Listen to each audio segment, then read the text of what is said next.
Bob Dylan video. Take this. 1, 2, 3. Hello.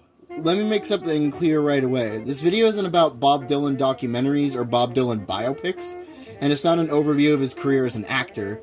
This video is specifically about the two movies Dylan directed, Eat the Document and Renaldo and Clara. I'm sorry if the title misled you. I'm really sorry. Eat the Document is a made-for-TV documentary that didn't air on TV because ABC thought it was too weird, more or less. It's only 52 minutes long and edited largely by Bob Dylan himself, who had apparently never edited a film before and was cutting at it with a pair of scissors. If you want to give it a label, I suppose you could call this a documentary, but it's put together in such a strange way. You'll get Dylan on a train, or on the streets watching a parade, and you'll have millisecond cuts where someone says a word and gets interrupted by a different shot. It seems to be made up entirely of footage of Dylan's 1966 European tour. Sometimes you get a minute or two of live performance. Sometimes it cuts away mid-song.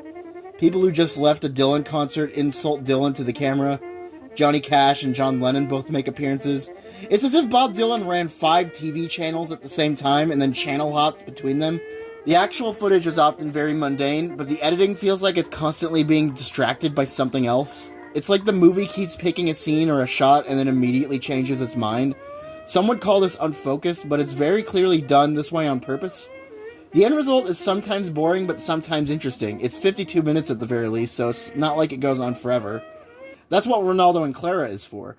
Renaldo and Clara is from 1978 and has a runtime of about 3 hours and 45 minutes, which is 225 minutes. This movie is something else. It's basically a mix of concert footage and people talking in rooms. It's hard to tell how many of the conversations had a script, or perhaps a rough scene outline, or if they were completely improvised. And if they were improvised, it's hard to tell if the actors are acting or are just sincerely conversing. It's like they're making up fictional scenarios and presenting it like a documentary. Sometimes it feels more like a narrative film than a documentary, though.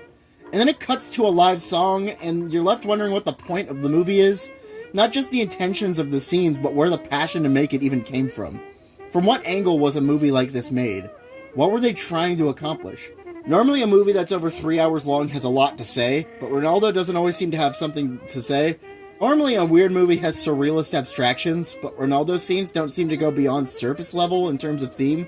It feels like a collection of settings and characters. Renaldo is listed in the credits as a character played by Bob Dylan, but in most scenes Dylan just comes across as Dylan. In what scenes are Dylan playing Renaldo? Is he Renaldo the whole time? Even during the concert footage? To make things more confusing, another actor is listed as playing Dylan. When are the people which person and who are they? This is the longest film I've ever seen, and one of the most confusing. I've watched it over the span of several days, and you know, I think I like it. It's a pretty different film from what I've ever seen before, and it was memorable and unique. It's a shame both Eat the Document and Renaldo and Clara only exist as bootlegs now. Both of them never got a legitimate home media release. I had to watch Document off Vimeo and Renaldo off the Internet Archive. I wish they got a legitimate release, but there's a strange part of me that loves that they're bootlegs. The only 2 movies that Dylan ever directed, and there's no legitimate way to watch either of them. Is that not the most Dylan way of distributing a film? I'd recommend both films, is what I'm saying.